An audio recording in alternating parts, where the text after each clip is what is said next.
What's up, guys, and Happy New Year to you all. I hope you had a very happy New Year's Eve, New Year's Day, and I did as well. It was a good time. And look, the last few days, the past week, I've been watching a lot of films that were getting a lot of Oscar consideration, Critics' Choice nomination, uh, all that sort of stuff.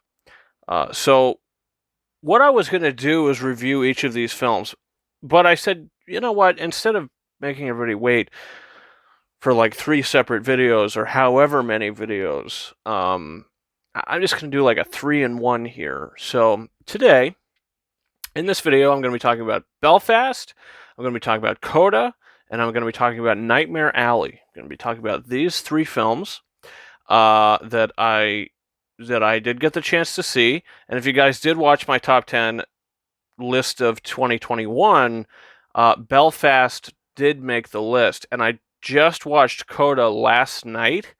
And if I had done the video after I've seen CODA, that would definitely have entered the list. We'll get to that in just a few minutes. So let's start with Belfast here. Just kind of a brief review for these three films, just to kind of give you where my head is at on them and what I thought about them. And Belfast, I think, it's a great movie. It's not like a fantastic movie, but I thought it was really good. I thought it was really immersive. I thought the runtime was just right. It was extremely heartfelt. I thought it was such a sweet movie, such a feel-good film with the soundtrack and the acting. All the acting is fantastic. Jude Hill is an incredible child actor. He's fantastic in this.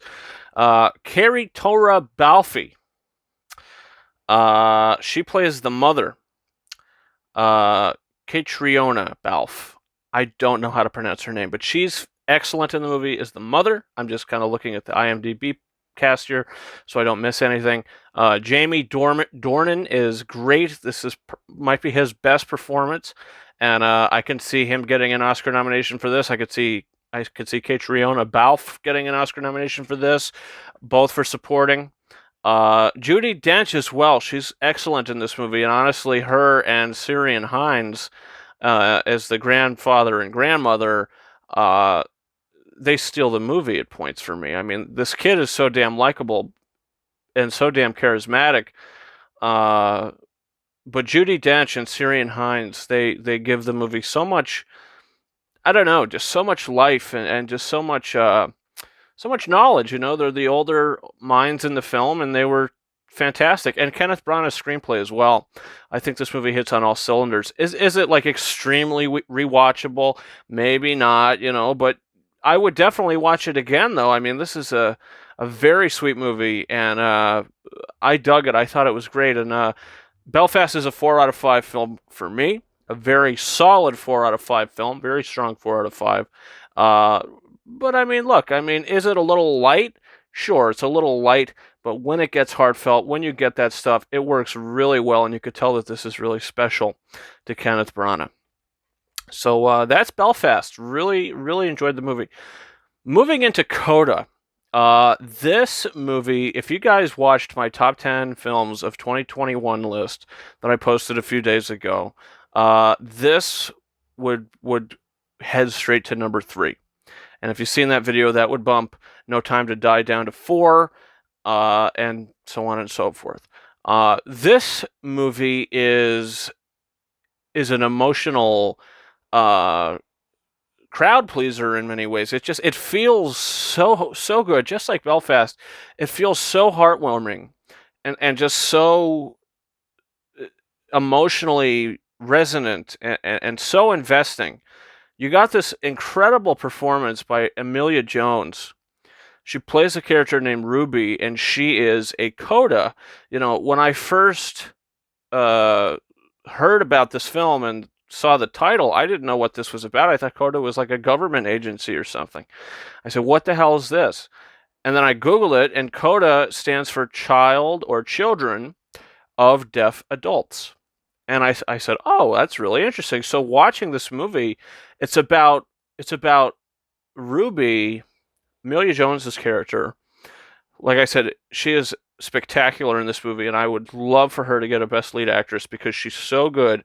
She gives a jack of all trades performance, and it's one for the record books. She was fantastic in this movie. But she is kind of balancing her life to try to maybe move forward as a singer and what she loves and her passions, but at the same time, her family really relies on her because, she's sort of the middleman. She can be with the family when they're doing what they're doing and kind of translate. She could be that translator. And without her, things might be a little more difficult for the family. And I think that was, at first I'm thinking, they're kind of really relying on this poor young girl, but at the same time, it's like, well, who else are they going to rely on? I mean, sure they can hire somebody, I guess, but I mean, this is your daughter, and like she's doing the fishing stuff with them. It all felt so just well written and so well realized, and I love the sequence where she's singing in the concert, and the parents are there and the brother's there, and they mute out the audio, and they totally immerse you into what they're feeling. They're sitting there, they are hearing absolutely nothing, and just seeing everything. And then it's like, oh, are we clapping now? It was just like so tragic at the same time, but then it was so beautiful because after that, the father has this beautiful moment where he puts his hand on her throat to feel the vibration of her singing, and she sings for him, and he can feel that. And it was so deep. It was so beautiful. I love this movie. The romance was great. Like I said, I think Emilia Jones should get an Oscar nomination here. Also, the school teacher. In my Instagram post, I mentioned the school teacher. Let's see, what's the guy's name? I don't know, but the school teacher is fantastic as well. The music teacher, Eugenio Derbez plays Mr. V, and he's great. I'd give him a supporting actor nomination, and also for the father, Troy Kotsur, a real deaf actor, and what he was able to do and the emotions he made me feel, and I think he made a lot of people feel. I think those are the three best performances in this excellent movie. So Coda's a 5 out of 5 for me, and it's number 3 for me, the best movies of the year. Definitely take that into consideration if you go back and watch that video. But incredible film. It's on Apple TV. If you want to do a 7-day free trial, go ahead and do that, and then you could cancel it. But just to watch the movie, and I think it's only $5 a month or something. So that's what I did. So the tragedy of Macbeth will be coming onto there as well. So we'll see how that pans out. But yeah, that's CODA for me. And finishing things off with Nightmare Alley, Guillermo del Toro's follow-up to The Shape of Water, his Oscar-winning film, Oscar-winning direction, Oscar-winner Best Picture. And this is a movie where Bradley Cooper plays a guy who's sort of, he's not necessarily on the run, but he's willing to do whatever it takes at this point just to escape the life that he was living, that he sort of felt trapped in.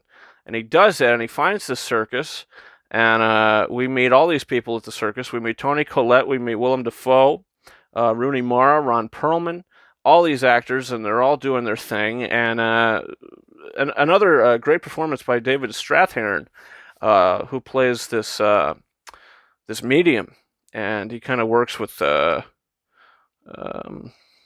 Toni Collette's character in the circus. But it's some of it's like a freak show, some of it's a circus, But thing is, Bradley Cooper gets so infatuated with becoming a medium, and he wants to take it all the way. So he leaves with Rooney Mara. They go ahead.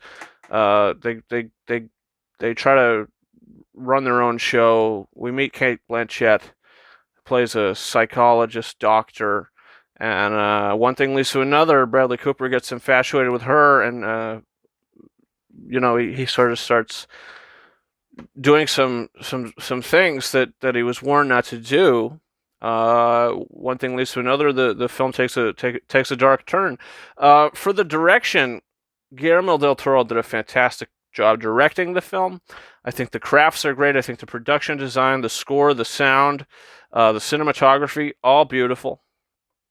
And I think the acting is great as well. I thought the acting was really good. Bradley Cooper, I mean, obviously he's not as this isn't his best performance. I think his best performance by a landslide is Jackson Maine from A Star Is Born. But this he's really good. Kate Blanchett is also great. Richard Jenkins, he's in this. He's doing a great job.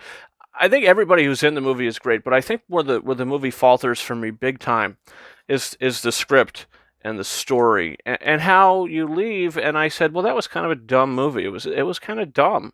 It was a dumb film.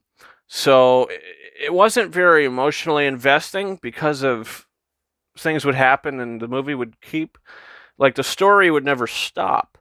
And it's 2.5 hours long, but it just feels over bloated.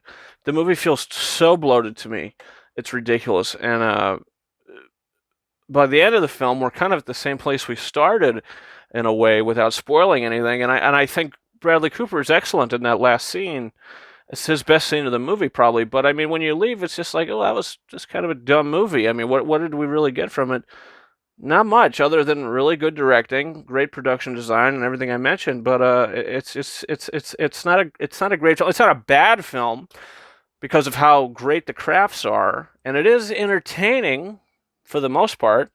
It does get a little slow at points, but it is entertaining 95% of the time. It's just the story and the script. I just think it's too overbloated.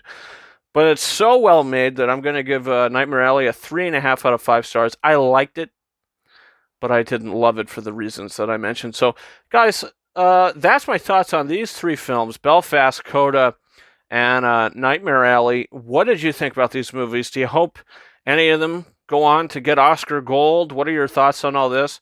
Look, there's other movies that I've seen. I watched Power of the Dog. I don't know if I'm going to put that in a video or anything because I really didn't like that film.